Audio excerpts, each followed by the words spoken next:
يا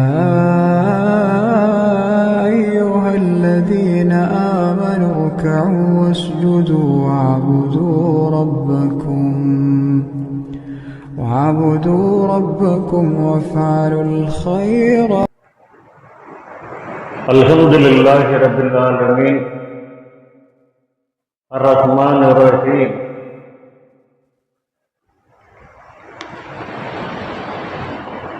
اللهم صل على سيدنا محمد وعلى آل محمد وبارك وسلم عليه. قال الله تعالى في القرآن العظيم والفرقان المجيد: أعوذ بالله من الشيطان الرجيم بسم الله الرحمن الرحيم يستوي الذين يعلمون والذين لا يعلمون. قال النبي صلى الله عليه وسلم: طلب العلم فريضة على كل مسلم ومسلمة. بارك الله. கண்ணியத்திற்குரிய பெரியோர்களே, சகோதரர்களே, தாய்மார்களே, அத்தனை பேருக்கும் இந்த புனிதமான ஜும்மா நேரத்திலே என்னுடைய அன்பையும் நல்வாழ்த்துக்களை உரித்தாக்கிக் கொள்கின்றேன். அஸ்ஸலாமு அலைக்கும் வரஹ்மத்துல்லாஹி தஆலா பரக்காத்துஹு. இன்றைய ஜும்மா உரையினுடைய தலைப்பு செயற்கை நுண்ணறிவு காலத்தில் ஆர்டிஃபிஷியல் இன்டெலிஜென்ஸ் என்று இன்றைக்கு நவீன உலகத்தை ஆக்கிரமித்துக் கொண்டிருக்கக்கூடிய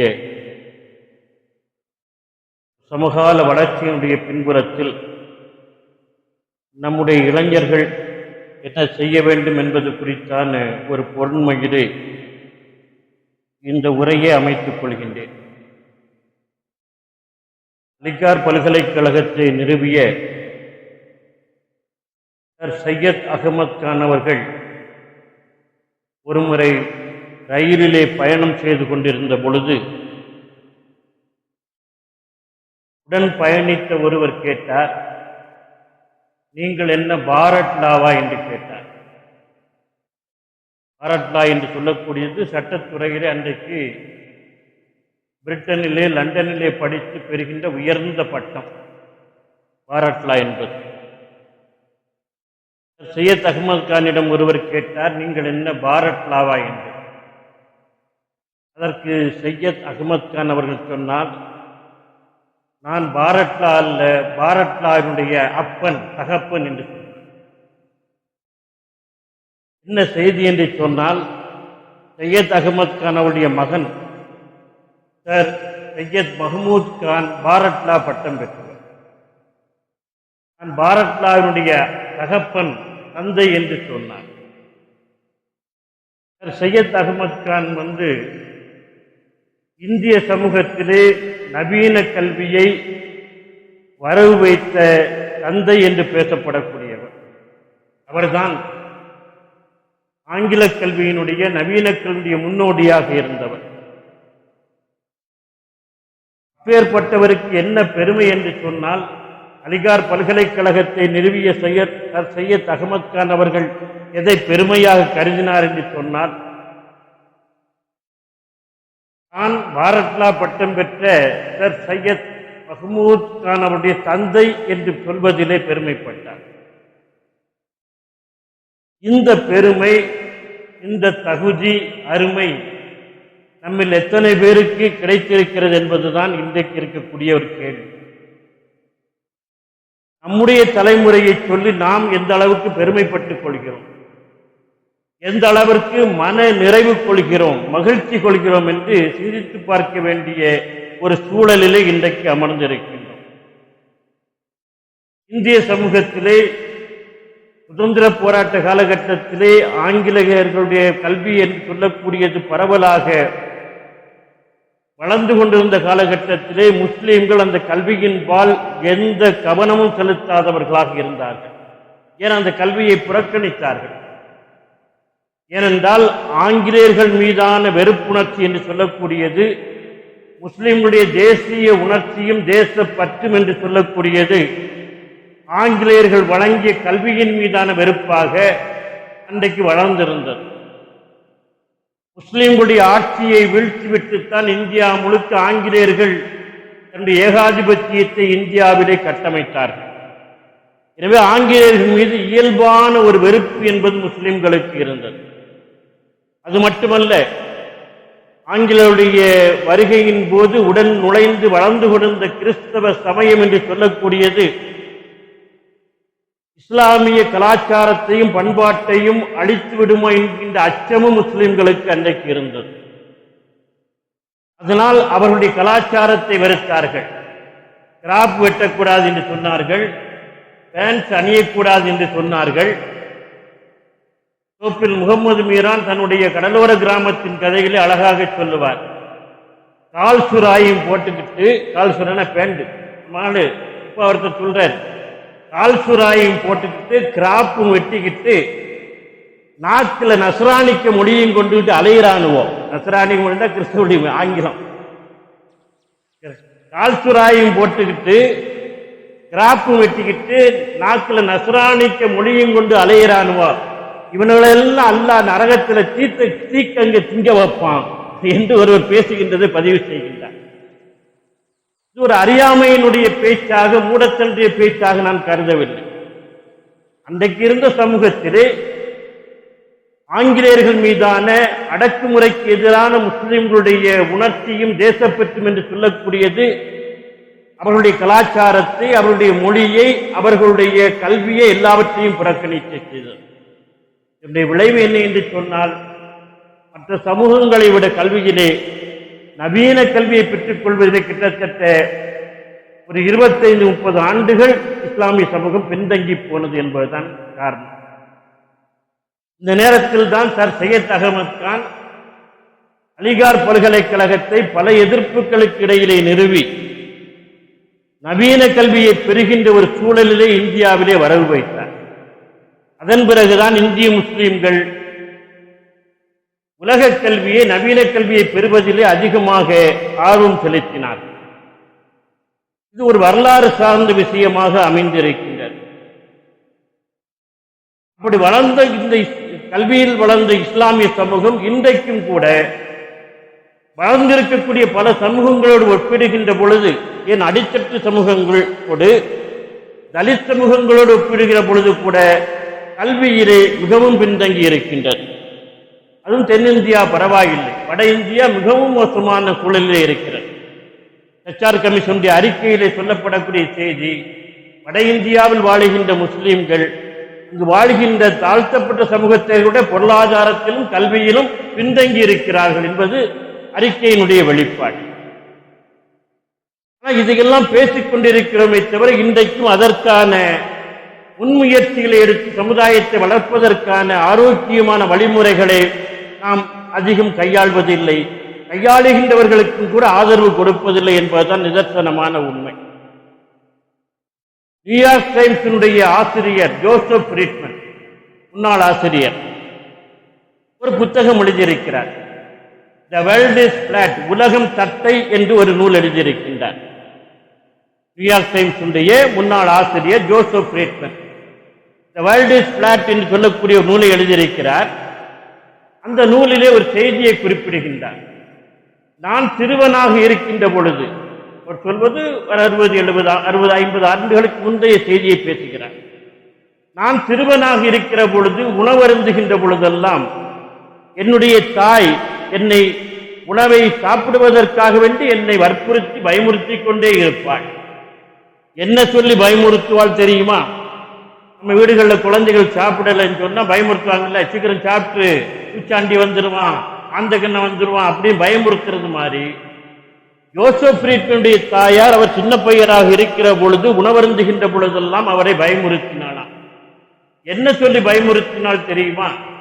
சீக்கிரம் சாப்பிட்டு முடித்து விடு, சீக்கிரம் சாப்பிட்டு முடித்து விடு, இல்லை என்றால் உனது உணவை தட்டி பறித்து செல்வதற்கு இந்தியாவிலிருந்து பசியோடு இருக்கக்கூடிய இந்தியன் வந்து விடுவான் என்று என்னை பயமுறுத்தினாள்.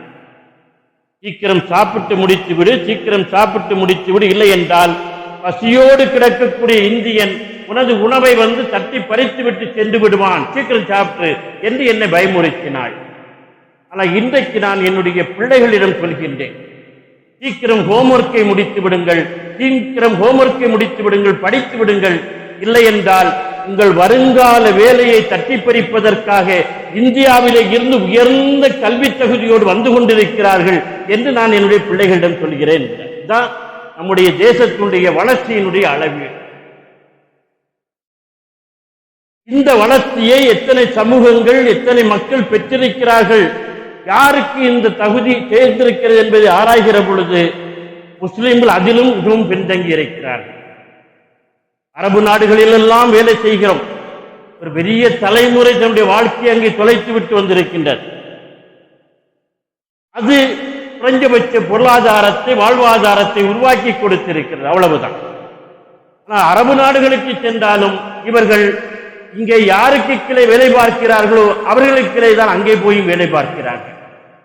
இங்கே எந்த உயர்ந்த சமூகம் ஆதிக்கம் செலுத்திக் கொண்டிருக்கிறதோ அதே உயர்ந்த சமூகம் தான் அரபு நாடுகளில் அனைத்து துறைகளிலும் ஆதிக்கம் செலுத்துகிறது. அங்கு போயும் அவனுக்குள்ள தான் வேலை பார்க்கணும். அப்படியானால் நாம் என்ன செய்ய வேண்டும், நம்முடைய வளர்ச்சி சார்ந்து என்ன சிந்திக்க வேண்டும் என்பதிலே மிகுந்த கவனத்தோடும் ஆய்வோடும் செயல்பட வேண்டிய அவசியம், கட்டாயம் இன்றைக்கு ஏற்பட்டிருக்கின்றது. இந்த சூழலில் தான் நவீன கல்வி சார்ந்த விஷயங்களை நாம் எடுத்துக்கொள்வது என்பது வருங்காலத்தில் நம் தலைமுறையை சகல துறையிலும் முன்னிறுத்தக்கூடியதாக அமையும் என்பதற்கான ஒரு வரையறையாக இன்றைக்கு நாம் பார்க்க வேண்டிய அவசியம் இருக்கிறது. இன்றைக்கு அமெரிக்க ஏகாதிபத்தியம் போன்ற நாடுகளுடைய மேலாண்மைக்கு அரபு நாடுகள் ஏன் அடிபணிந்து கிடக்கின்றன? 52 நாடுகளுக்கு மேல் அரபு நாடுகள் இருக்கின்றன. எந்த அரபு நாடுகளாவது அமெரிக்காவை மீறி செயல்பட முடிகிறதா? விமானமே செலுத்தக்கூடிய நாடுகளை மீறி செயல்பட முடிகிறதா என்று சொல்ல முடியவில்லை. அவர்கள் கட்டுப்பட்டுத்தான் செயல்பட என்றால் நவீன கல்வியும் அறிவும் இவரிடம் இல்லை. அதான் அடிப்படையான விஷயம்.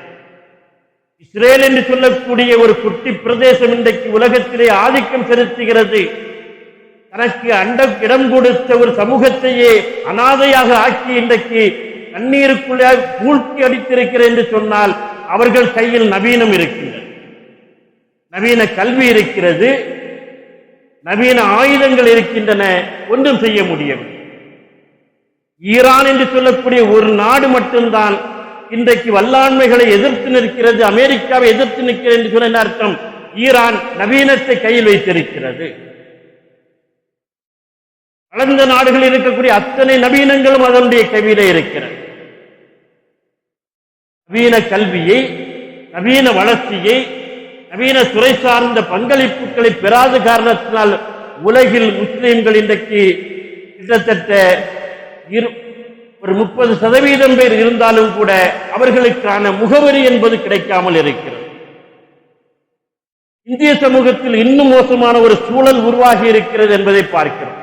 இன்றைக்கு 20 கோடிக்கு மேல் முஸ்லிம்கள் இந்தியாவிலே வாழ்கிறார்கள் என்று ஓரளவு உத்தேசமான கணக்கு பேசப்பட்டாலும் கூட அது இந்திய மக்கள் தொகையில 15% மேல், 15% மேல் இருக்கக்கூடிய முஸ்லிம்கள் இந்திய சமூகத்தினுடைய சகல துறை சார்ந்த பங்கேற்பிலும் 15% பேர் இருக்கிறார்களா என்று கேள்வி கேட்டால் இல்லை, விரல் விட்டு எண்ணக்கூடிய சதவீதம் கூட வரவில்லை என்பதுதான் வேதனைக்குரிய விஷயமாக அமைந்திருக்கிறது.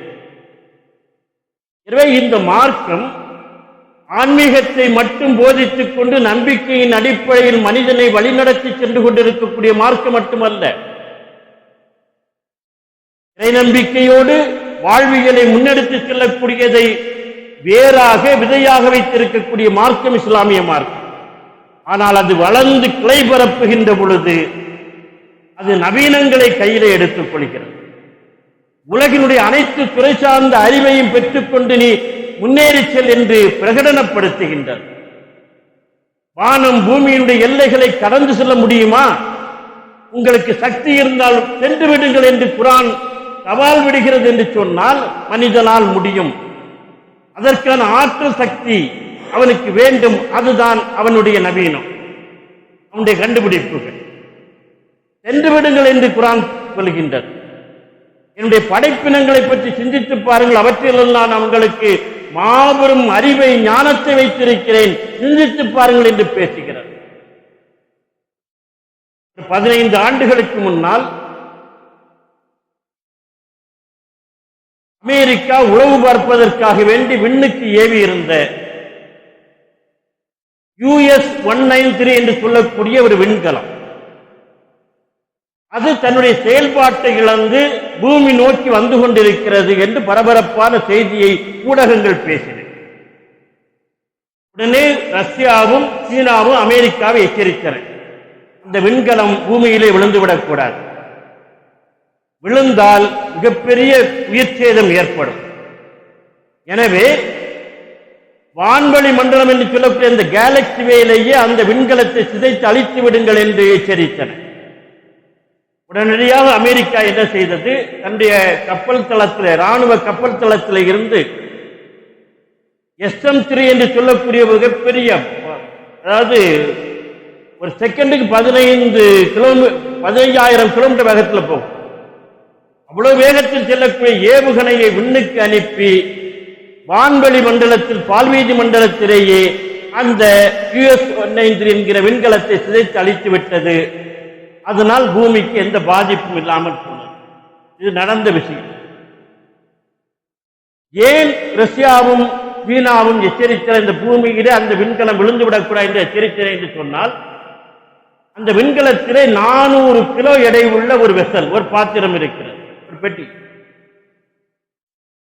அதற்குள்ளே ஹைட்ரோஜன் என்று சொல்லக்கூடிய ரசாயன திரவம் நிறுவப்பட்டிருக்கிறது, அந்த விண்கலத்தை இயக்கக்கூடிய திரவம்.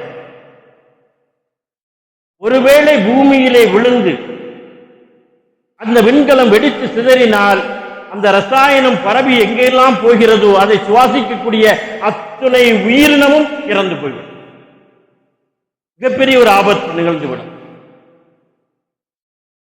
எனவேதான் ரஷ்யாவும் சீனாவும் எச்சரிக்க அமெரிக்கா அதை விண்ணிலே அழித்து விட்டது. இப்பொழுது ஒரு கேள்வி எழலாம், இந்த விண்கலத்தை விண்ணிலே அழித்துவிட்டு பூமிக்கு ஆர்ப்பத்தி ஏற்படாமல் அமெரிக்கா பார்த்து கொண்டது சரிதான். ஆனால் வெடித்து சிதறி அந்த ரசாயன வாயு விண்ணிலே தானே இருக்கும், அது பூமிக்குள்ளே நுழையாதா என்று சொன்னால் நுழையாது என்று 1450 ஆண்டுகளுக்கு முன்னால் வல்ல இறைவன் திருமறையிலே சொல்லிவிட்டு போய்விட்டான். திருப்பி அனுப்பும் வானங்களின் மீது சத்தியமாக என்று பேசுகின்றான். திருப்பி அனுப்பும் வானத்தின் மீது சத்தியமாக என்று பேசுகிறான். இந்த வசனத்துக்கு சூரத்தில் அஹதில் சூரத்தில் தாரிக்கில் வரக்கூடிய இந்த வசனத்திற்கு உரை எழுதக்கூடிய மார்க்க அறிஞர்கள் மழையை திருப்பி அனுப்புகின்ற வானத்தின் மீது சத்தியமாக என்று எழுதி, அதுவும் அறிவியல் ரீதியாக ஒத்துக்கொள்ள வேண்டிய விஷயம்தான். கடல் நீர்நிலைகளிலிருந்து நீர் ஆவியாக மாறி விண்ணுக்கு சென்று மேகமாக திரள்கிறது. அந்த மேகங்கள் குளிர்ந்து மீண்டும் என்ன செய்கிறது, மழையாக பொழிந்து நீர்நிலைகளை அடைகிறது. இது ஒரு சுழற்சியாக, ஒரு சைக்கிளாக நிகழ்ந்து கொண்டிருக்கிறது. இது நாம் படித்த விஷயம்தான். எனவே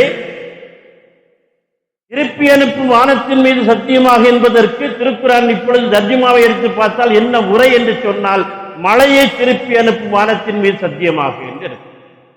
அது மட்டுமல்ல செய்தி, விண்ணிலிருந்து பூமிக்கு ஆபத்து விளைவிக்கக்கூடிய எது வந்தாலும் வான்வெளி மண்டலத்தில் இருக்கக்கூடிய அந்த ஸ்டோன்ஸ் என்று சொல்லக்கூடிய வான்வெளி அடுக்குகள் மீண்டும் திருப்பி விண்வெளி மண்டலத்திற்கு, கேலக்சிக்கு, பால்வீதி மண்டலத்துக்கு அனுப்பிவிடும், பூமிக்குள் நுழைய விடாது. 3 வான அடுக்குகள் ஸ்டோன்ஸ் இருக்கிறது. முதல்ல இருப்பது, கீழே இருப்பது அடிவெளி மண்டலம், ட்ரோபோஸ்பியர். அதற்கு மேலே இருப்பது மீவெளி மண்டலம். மீ என்று சொன்னாலே உயர்ந்தது அர்த்தம். மீவெளி மண்டலம், ஸ்ட்ராட்டோஸ்பியர். எல்லாவற்றுக்கும் மேலே இருப்பது அயனோஸ்பியர், அயனிவெளி மண்டலம். இந்த ஸ்ட்ராட்டோஸ்பியர் என்று சொல்லக்கூடிய மீவெளி மண்டலத்தில் தான் ஓசோன் படலம் இருக்கின்றது. இப்ப சூரியனிலிருந்து வரக்கூடிய கதிர்களை கூட அது வடிகட்டித்தான் பூமிக்கு அனுப்புகிறது. இல்லை என்றால் நம்மால் உலகத்தில் வாழ முடியாது. அல்ட்ரா வயலட் ரேஸ் என்று சொல்வார்கள். அப்படிதானா? இந்த புற ஊதா கதிர்கள் இவை நேரடியாக பூமிக்குள்ளே வந்தால் மனிதன் இங்கு வாழ முடியாது. எனவே அந்த ஸ்ட்ராட்டோஸ்பியர் என்று சொல்லக்கூடிய மீவழி மண்டலத்தில் ஓசோன் படலங்கள் அதையெல்லாம் வடிகட்டி திரும்பி மேலே அனுப்பிவிட்டுத்தான் பூமிக்கு பயன் தரக்கூடிய ஒளியை இங்கே அனுப்புகிறது. குர்ஆன் பேசுகிறது, திருப்பி அனுப்பும் வானம் மேலையும் திருப்பி அனுப்புகிறது. எல்லாவற்றுக்கும் மேலாக இன்னைக்கு இருக்கக்கூடிய அத்தனை டெக்னாலஜியும் இதனால் தான் சாத்தியமாகிறது. எல்லா தொழில்நுட்பமும் இதில் தான் சாத்தியமாகிறது. நம்ம போனை எடுத்தோன்னா ஹலோன்னு சொன்னோன்னா ஹலோ சவுண்ட் வருதா? செகண்ட் கூட ஆகலையா, மைக்ரோ செகண்ட் லெவல்ல வந்துருது. அப்படி தட்டினோம்னா முகத்துக்கு முகம் உடனடியாக ஒரு செகண்டுக்குள்ள அடுத்த முகத்தை அதுக்குள்ள பார்க்கிறோம். இதெல்லாம் எப்படி சாத்தியம்? ஆச்சரியமா இருக்குல்ல. எடுத்தோடனே போன் சொன்னா ஹலோ ஹலோ, முகத்துக்கு முகம் பார்த்து பார்த்து பேசணும். இந்த டெக்னாலஜி எல்லாம் இதுல தான் இருக்கிறது. இங்கிருந்து என்ன செய்கிறார்கள்? வானொலியோ தொலைக்காட்சியோ அல்லது செல்போன் போன்ற நிறுவனங்களை நடத்தக்கூடியவர்களோ அந்த ஒலி சிக்னல்ஸ் இருக்குத அதையும் ஒளி சிக்னல் செய்யும். அந்த என்ன செய்யற இங்கிருந்து அந்த ஐனோஸ்பியர் என்று சொல்லக்கூடிய அயனிவழி மண்டலத்தை நோக்கி அனுப்புகிறார்கள். அதற்குதான் பெரிய பெரிய ஆண்டனாக்களை வைத்து அனுப்புகிறார்கள். இங்கிருந்து சேட்டலைட்டுகளை விண்கலத்தை விட்டு இங்கிருந்து விண்கலத்துக்கு அனுப்பி விண்கலம் ஐனோஸ்பியரை நோக்கி அனுப்புகிறது. அப்படி அனுப்புகிற பொழுது இந்த ஒலி சிக்னல்ஸ் தான் இருக்குது. இங்கிருந்து அவை ஐனோஸ்பியருக்கு போகிற பொழுது, மண்டலத்துக்கு போகிற பொழுது அது 1700 டிகிரி வெப்பநிலை உடையது. அதிகமான மின்சார ஆற்றல் அங்கே இருக்கும். இங்கிருந்து இந்த ஒலி சிக்னல்ஸும் அந்த ஐனோஸ்பியருக்கு போகிற பொழுது அங்க இருக்கக்கூடிய அந்த வெப்ப ஆற்றல், மின்சார ஆற்றல் இங்கிருந்து போகிற வேகத்தை விட பல 1000 மடங்கு வேகத்தை திருப்பி அனுப்புகிறது. இங்கிருந்து ஒரு வேகத்தில் இவங்க அனுப்புறாங்கன்னு சொன்னா அங்கிருந்து அதை விட பல 1000 மடங்கு வேகத்தில் திருப்பி பூமிக்கு அனுப்புகிறது. அதனால்தான் நாம் செல்போன்ல பேச முடிகிறது, ஹலோன்னு சொன்ன ஹலோ வருகிறது, முகத்தை பார்த்து பேச முடிகிறது, லேப்டாப்பை இயக்க முடிகிறது, அல்லது என்னது இணையங்களை இன்டர்நெட் அனைத்தையும் இயக்க முடிகிறது. எல்லா டெக்னாலஜியும் தொழில்நுட்பமும் இதில் தான் அமைந்திருக்கிறது. 1400 ஆண்டுகளுக்கு முன்னால் வல்ல இறைவன் சொல்லிவிட்டான், திருப்பி அனுப்பும் வானத்தின் மீனங்களின் மீது சத்தியமாக. அறிவு ஆராய்ந்து பார்த்தோம் என்று சொன்னால் ஆச்சரியமாக இருக்கும். உலகத்தில் நவீனத்தை முதலாக வரவு வைத்த மார்க்கம் இஸ்லாமிய மார்க்கம்.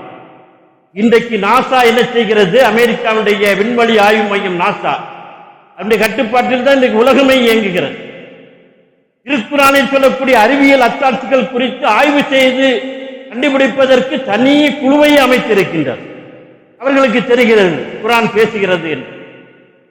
இப்படிப்பட்ட நவீனத்தை பேசுகின்ற ஒரு வேதத்தை கையில் வைத்துக் கொண்டு நவீனம் நோக்கி நகராமலேயே ஒரு சமூகம் இருந்தால் அந்த சமூகத்தை என்ன செய்வது, என்ன சொல்வது என்பதுதான் இன்றைக்கு இருக்கக்கூடிய கேள்வியாக இருக்கின்றது. காலந்தோறும் சில விஷயங்கள் ஒரு சமுதாயத்திற்கு தேவையாக இருக்கும். அந்த சமுதாயத்தினுடைய வளர்ச்சிக்கு, பாதுகாப்புக்கு என்று காலந்தோறும் தேவையாக இருக்கும். ஒரு காலகட்டத்திலே சமுதாயங்களுக்கு என்ன தேவை இருந்தது? பாதுகாப்பு தான் தேவை. உலகம் முழுக்க அப்படித்தான் இருந்த ஆரம்ப கால சமூகங்களிலே பாதுகாப்பு. ஏன்னா நாடுகள் உருவாக ஆரம்பித்த காலகட்டம், போர்களும் சண்டைகளும் அதிகமாக நடந்து கொண்ட காலகட்டத்தில் பாதுகாக்கக்கூடிய தகுதி தான் ஒரு பெரிய தகுதியாக, வீரம் தான் முதல் தகுதியாக இன்றைக்கு இருந்தது. பெருமானார் நபிகள் நாயகம் ஸல்லல்லாஹு அலைஹி வஸல்லம் அவர்கள் இஸ்லாமிய மார்க்கத்தை மண்ணுலகத்தில் நிலைநிறுத்த ஆரம்பித்த பொழுது எவ்வளவு பெரிய எதிர்ப்புகளை சந்தித்தார்கள், போர்களை சந்தித்தார்கள். அப்படியான ஒரு சமூகத்துக்கு முதல் தகுதியாக ஒருவருக்கு என்ன தேவைப்பட்டது என்று சொன்னால் வீரம் தான் தேவைப்பட்டது. அதனால்தான் அதை அன்றைக்கு எல்லோரும் முன்னிறுத்தினார்கள். வீரமுள்ள ஒரு முஸ்லிம் அல்லாஹுக்கு மிக நெருக்கமானவன் என்று பெருமானார் நபிகள் நாயகம் ஸல்லல்லாஹு அலைஹி வஸல்லம் அவர்கள் சொன்னார்கள். நீங்கள் உம்ரா செல்கிற பொழுது, ஹஜ் செல்கிற பொழுது, காபாவை தவாப் செய்து அப்படியே வலம் வருகிற பொழுது ஆண்கள் வலது தோளை மறைக்காமல் வர வேண்டும். இதுதானே, வலது தோளை மறைக்க கூடாது. இந்த வழக்கம் எப்படி வந்தது தெரியுமா? உதைபியா உடன்படிக்கைக்கு பின்னால் அடுத்த ஆண்டு ஓராண்டு கழித்தா வரணும், ஆயுதங்களை கொண்டு வரக்கூடாது என்றெல்லாம் நிபந்தனைகளை விதித்தார்கள். பெருமானார் மக்கா வெற்றியின் போது அந்த உம்ராவுக்குள்ள நுழைகிறார்கள். நுழைந்தவுடன் அங்கு என்ன நடக்கிறது என்று சொன்னால், கௌபா நடுவிலே இருக்கும், சுற்றி மலைக்குண்டுகளாக இருக்கும். குறைஷிகளும் மற்றவர்களும் மலைக்குண்டுகளிலே பதுங்கி இருந்து முஸ்லிம்களை கண்காணித்துக் கொண்டிருந்தார்கள். ஒரு அச்சம் எங்கே இருந்தது, ஏன்னா ஆயுதங்கள் இல்லாமல் முஸ்லிம்கள் உள்ளே வந்திருக்கிறார்கள். இவர்கள் தாக்கினால் பிரச்சனை வரும், ஒப்பந்தத்தை மீறினால். அதனால் பெருமானால் தாங்கள் வீரத்தோடு இருக்கிறோம், ஆயுதம் இல்லாவிட்டாலும் எங்களை வெல்ல முடியாது, நாங்கள் வீரர்கள் என்பதை காட்டுவதற்காக வலது தோளை திறந்து வைத்துக் கொண்டு தவாப் செய்யுங்கள் என்று சொன்னார். அதில் தான் வலது தோள் திறக்கப்பட்டது. இஹ்ராம் ஆடையை வலது தோள் தெரியும்படியாக அணிந்து கொள்ளுங்கள் என்று சொன்னார். என தோல் என்பது வீரத்தினுடைய வெளிப்பாடு. ஒருடைய மார்பையும் தோளையும் பார்த்தால் அவன் வீரன் என்பது தெரிந்துவிடும். அந்த திண்ணிய தோல் புஜம் என்று சொல்லக்கூடியது வீரத்தின் வெளிப்பாடாக இருந்த பொழுது பெருமானார் சொன்னார்கள், அவர்களுக்கு நாம் அடையாளப்படுத்தி காட்டுவோம், குறியீடாக காட்டுவோம், வலது தோளை திறந்து வைத்துக் கொண்டு தவாப் செய்யுங்கள் என்றால் இன்றைக்கும் நாம் அந்த வழக்கத்தை கையாண்டு கொண்டிருக்கிறோம் என்று சொன்னால், உம்ராவிலே ஹஜ்ஜிலே இஹ்ராம் அணியக்கூடிய ஆண்களுக்கான ஒரு வழக்கம், வலது தோள் திறந்து வழக்கம் என்று சொல்லக்கூடியது ஒரு சமுதாயத்துடைய தகுதியை காட்டக்கூடியது, வீரம் சார்ந்த ஒரு மகத்தான தகுதியை வெளிப்படுத்தக்கூடியதாக இன்றைக்கு நிகழ்ந்து கொண்டிருக்கக்கூடிய பாரம்பரியமாக இருப்பதை பார்க்கலாம்.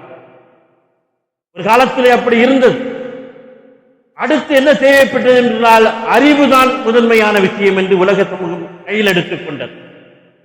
அந்த அறிவை கையில் எடுத்துக் கொள்கிற பொழுது இஸ்லாம் அதிலும் வரையறையை கொடுத்தது. எத்தகைய அறிவு நவீனம் வேண்டும் என்று சொன்னால், மக்களுக்கான அறிவாக, மக்களை பாதுகாப்பதற்கான நவீனமாக அது இருக்க வேண்டும் என்று சொன்னது.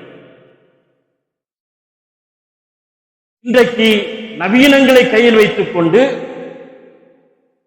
எல்லா சமூகங்களையும் அச்சுறுத்தக்கூடிய ஒன்றாக அறிவியல் என்பதும் நவீனம் என்பதும் மாறிவிட்டது. இஸ்லாத்தில் அதற்கு இடம் கிடையாது. அதனால் தான் ஹந்தக் யுத்தம் நடக்கிற பொழுது பெருமானார் நபிகள் நாயகம் ஸல்லல்லாஹு அலைஹி வஸல்லம் அவர்களுடைய வேண்டுகோளுக்கிணங்க யுத்தங்கள் ஆலோசகராக இருந்த சல்மான் அல் ஃபார்சி மிஞ்சனிக் என்று சொல்லக்கூடிய ஒரு நவீன கருவியை கண்டுபிடித்தார், யுத்தக்கள கருவியை கண்டுபிடித்தார். அதற்கு முன்னால் எதிரிகள் படையெடுத்து வருகிறார்கள் என்று சொன்னால் நெருப்பு அம்புகளை வீசுவார்கள், பக்கத்தில் நெருங்க முடியாது, நெருப்பு பந்துகளை வீசுவார்கள். எனவே படை வீரர்களும் குதிரைகளும் யானைகளும் மிரண்டு ஓடுகிற பொழுது, விளைநிலங்கள் தீப்பற்றி அறிகிற பொழுது வெற்றி சாத்தியமாகிவிடும். நெருப்பால் தண்டனை கொடுப்பதற்கு மார்க்கத்தில் அனுமதி கிடையாது, நெருப்பால் தாக்குவதற்கு மார்க்கத்தில் அனுமதி கிடையாது. நெருப்பை கொண்டு தண்டனை கொடுக்க நெருப்பை படைத்த அல்லாஹுவை தவிர வேறு யாருக்கும் அனுமதி இல்லை என்று பெருமானார் சொன்னார்கள். நாளை மறுமையிலே நரகம் நெருப்பாலான. நெருப்புக்கு என்ன தன்மை என்று சொன்னால், தூய்மைப்படுத்துவது நெருப்பினுடைய தன்மை. ஒரு தங்க ஆபரணத்தை நெருப்பிலே போட்டுவிட்டால் அதில் இருக்கக்கூடிய செம்பையெல்லாம் நீக்கி சுத்த தங்கத்தை தந்துவிடும். அதுபோல் தான் பாவிகள் நரகத்தில் தூக்கி போடப்பட்டு பாவங்கள் எல்லாம் சேர்ந்து புனிதமாக சொர்க்கத்துக்கு அனுப்பப்படுவார். இதுதான் தத்துவம். நெருப்பு அங்கு மட்டும்தான் தண்டனைக்குரியது.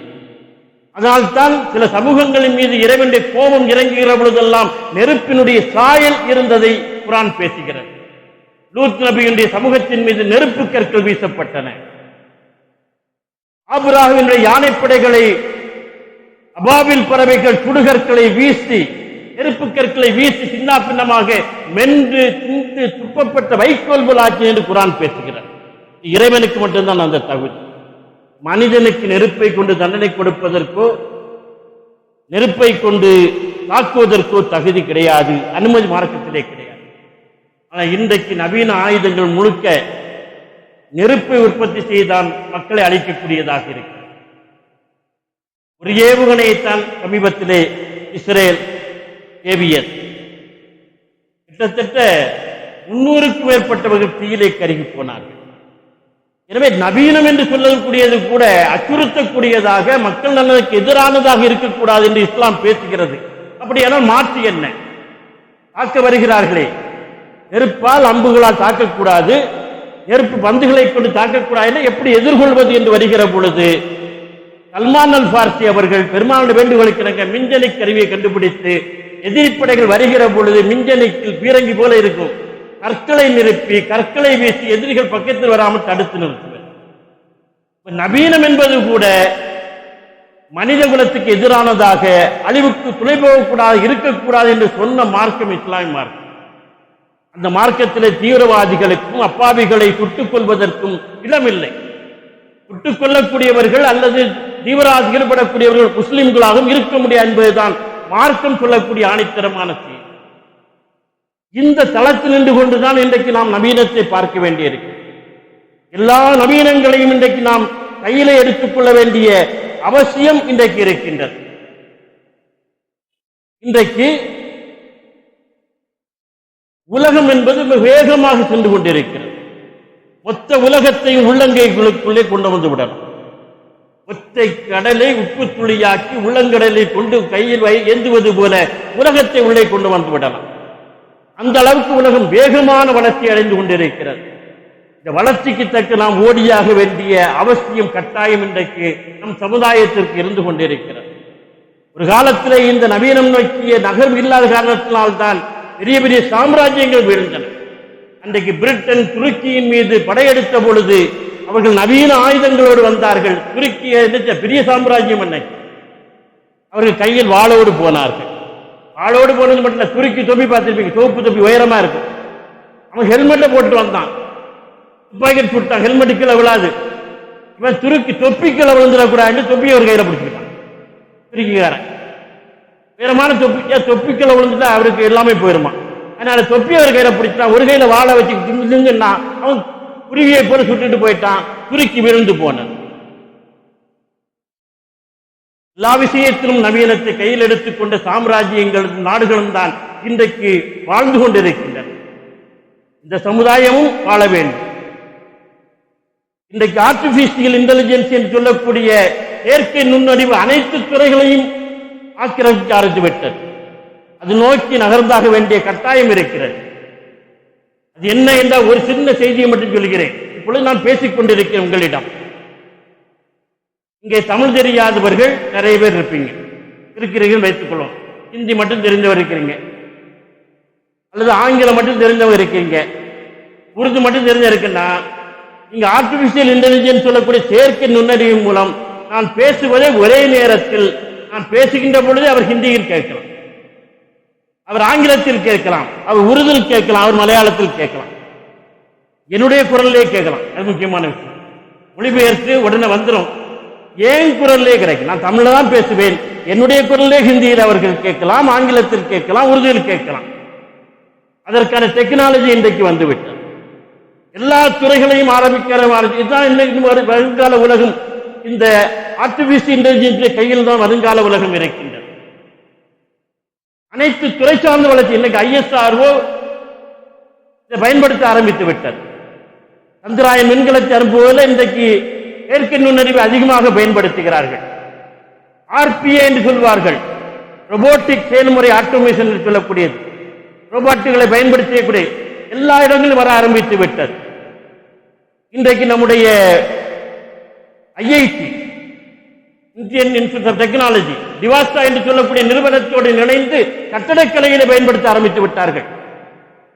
600 சதுர அடி உள்ள ஒரு கட்டடத்தை 5 நாட்களில் கட்டிவிட்டார்கள். நீங்கள் நம்பிதான் ஆக வேண்டும். அதற்கு 3D பிரிண்டர் கன்ஸ்ட்ரக்ஷன் என்று கொள்கிறார்கள். முப்பரிமாண அச்சிட்ட பரிமாணம் இல்லை என்று எல்லாம் பயன்படுத்த ஆரம்பித்து விட்டார்கள்.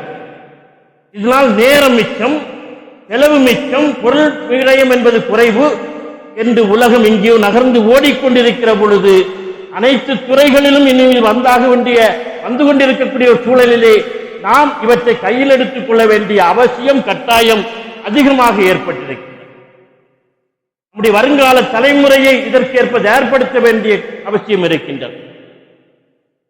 நம்முடைய பிள்ளைகளிடம் விழிப்புணர்வு வந்திருக்கிறது, அவேர்னஸ் வந்துருச்சு. AI படிக்கணும், ஆர்டிபிஷியல் இன்டெலிஜென்ஸ் படிக்க வேண்டும் என்று சில பிள்ளைகள் ஆர்வத்தோடு இருக்கிறார்கள். அதற்காக வேண்டிய கல்லூரிகளை தேடி செல்கிறார்கள், வந்து நம்மிடம் கேட்கிறார்கள். இந்த கல்லூரிகள் நன்றாக இருக்கும் என்று நாம் வழிகாட்டுகின்றோம். ஒரு ஆரோக்கியமான ஒரு சூழல் உருவாகி இருக்கு என்று சொன்னால் எதை பற்றியும் கவலைப்படாத பெரும்பான்மை பெற்றோர்களும் பிள்ளைகளும் இருந்து கொண்டிருக்கிறார்கள். நேரத்தை வீணாக்குவது என்று சொல்லக்கூடியது மொத்த வாழ்க்கையை தொலைப்பதற்கு சமம். நம்முடைய இளைஞர்கள், நம்முடைய பிள்ளைகள் எவ்வளவு நேரத்தை வீணாக்குகிறார்கள். வேலை நாட்களில், ஒர்க்கிங் டேஸ், பள்ளி கல்லூரி நாட்களிலே கூட மகரிப்புக்கு பின்னால் படிக்க வேண்டிய நேரத்தை கூட வீணடித்துக் கொண்டு இங்கே உட்கார்ந்து கொண்டு செல்போன் பார்த்து கொண்டு இருக்கக்கூடிய ஒரு சூழல். அடுக்கிற பொழுதெல்லாம் சொல்கிறோம், நேரத்தை வீணாக்காது. நேரம் என்று சொல்லக்கூடிய சாதாரண நேரத்தை நம்முடைய சமுதாயத்தை விட வேற எந்த சமுதாயம் சரியாக நேர மேலாண்மையை பின்பற்றும்? டைம் மேனேஜ்மெண்ட் நம்மகிட்ட தான் உண்டு. கொள்கைக்கு பாங்கு சொன்னா டைம், காம சொல்ற டைம் வந்தாகணும். இந்த பயிற்சி நம்மிடம் இருக்கிற பொழுது நாம் நேரத்தை கவனிக்கவில்லை என்று சொன்ன என்ன அர்த்தம்? பெற்றோர்களுக்கு எதை பற்றியும் கவலை.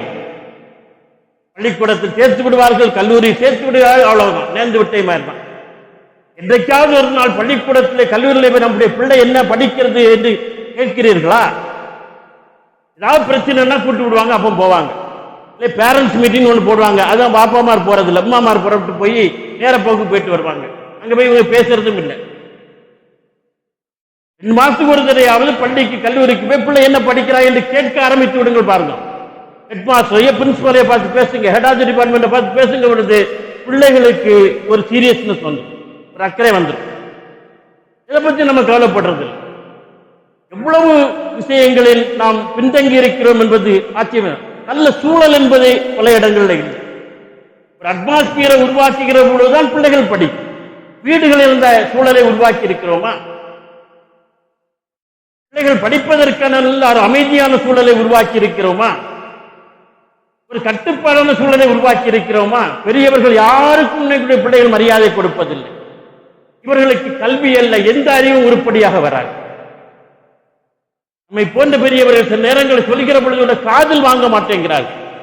கட்டுப்பாடு என்று சொல்லக்கூடியதான் உண்மையான சுதந்திரம் என்பது இவர்களுக்கு சொல்லியாக வேண்டிய அவசியம் இருக்கிறது. இப்படியும் இருப்பதல்ல சுதந்திரம், கட்டுப்பாட்டுக்கு உட்பட்டேதான் சுதந்திரம். நான் அடிக்கடி சொல்வதுண்டு, சுதந்திர கொடியான தேசிய கொடி கூட கயிற்றுக்கு கட்டுப்பட்டு தான் பறக்கிறது. நான் சுதந்திர கொடி, தேசிய கொடி கயிற்றுக்கு கட்டுப்பட மாட்டேன் என்று சொன்னால் அது காற்றிலே சின்ன பின்னமாக தன்னுடைய சீரழின் மரியாதை இழந்துவிடும்.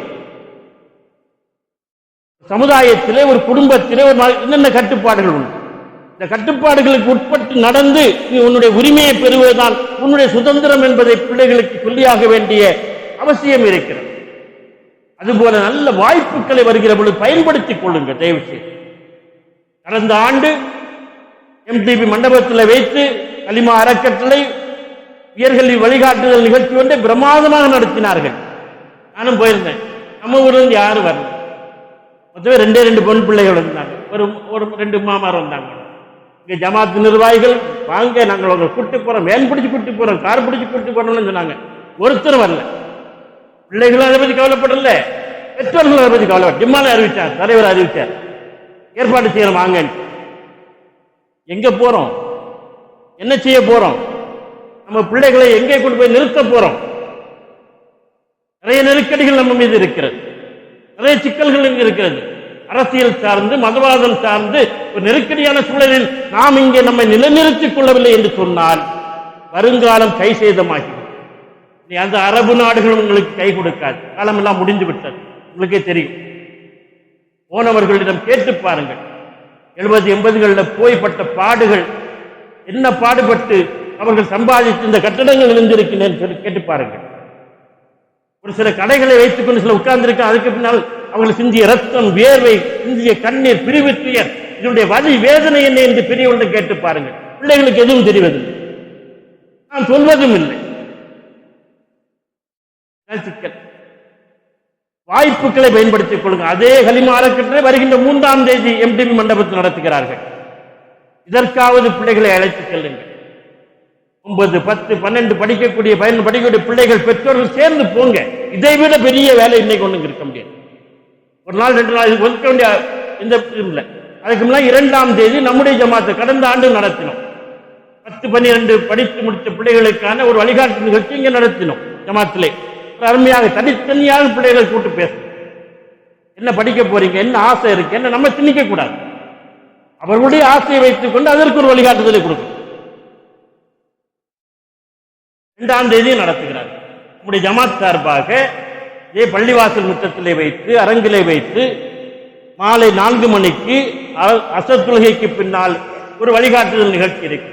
இல்லை 10, 12 மட்டுமல்ல, 9, 10, 11, 12 எல்லா பிள்ளைகளும் வாங்க, பெற்றோர்கள் வாங்க. அப்பமார்கள் தயவு செய்து பெண்களை அனுப்பிவிட்டு தப்பித்து போய்விடாங்க. எல்லா இடத்தும் பெண்கள் அனுப்பிட்டு இவங்க எங்கேயா போயிடுறது. ஒரு நாள் 2 நாள் இதற்காண்டி ஒதுக்குவது என்று சொல்லக்கூடியது உங்களுடைய மொத்த பிள்ளைகளுடைய வாழ்க்கைக்கு வருங்காலத்திற்கு உத்தரவாதம் கொடுப்பது. ஞாபகம் வைத்துக் கொள்ளுங்கள், பாருங்கள், பங்கேற்றுக் கொள்ளுங்கள். இது போன்ற நிறைய விஷயங்களை பரிமாற வேண்டிய அவசியம் இருக்கிறது. நேரம் இல்லை. கொஞ்சம் சீரியஸாக கவனத்தோடு அக்கறையோடு செயல்பட வேண்டிய காலச்சூழல் இது. அதை செயல்படவில்லை என்று சொன்னால் நீங்கள் வருங்கால தலைமுறை ஒரு ஆபத்தான ஒரு சூழலை விட்டுவிட்டு போவதற்கு தயாராக இருக்கிறீர்கள் என்றார்கள்.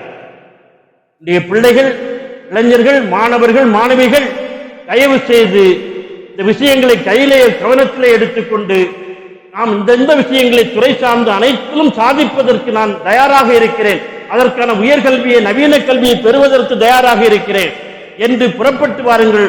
உங்களுக்கு பெற்றோர்களால் செலவழிக்க முடியாவிட்டால் கூட இங்கே ஜமாத்தில் இருந்து பெரியவர்கள், மற்றவர்கள், இன்னும் பல்வேறு இருந்து உங்களுக்கான கல்வியை பெறுவதற்கான உத்தரவாதத்தை தருவதற்கு செலவழி தயாராக இருக்கிறார்கள். அன்பிற்கினியவர்களே, மொத்தமாக நாம் இது பற்றி சிந்திக்க வேண்டும், கவலை கொள்ள வேண்டும். நாம் கொஞ்சம் கவனத்தோடும் அக்கறையோடும் இந்த விஷயத்திலே செயல்பட வேண்டும் என்று கேட்டு இந்த அருமையான வாய்ப்புக்கு நன்றி கூறி விடைபெறுகிறேன். வாஹிர் தவானா அனில் ஹம்துலில்லாஹி ரப்பில் ஆலமீன். அஸ்ஸலாமு அலைக்கும் வரஹ்மத்துல்லாஹி தஆலா வபரகாத்துஹு.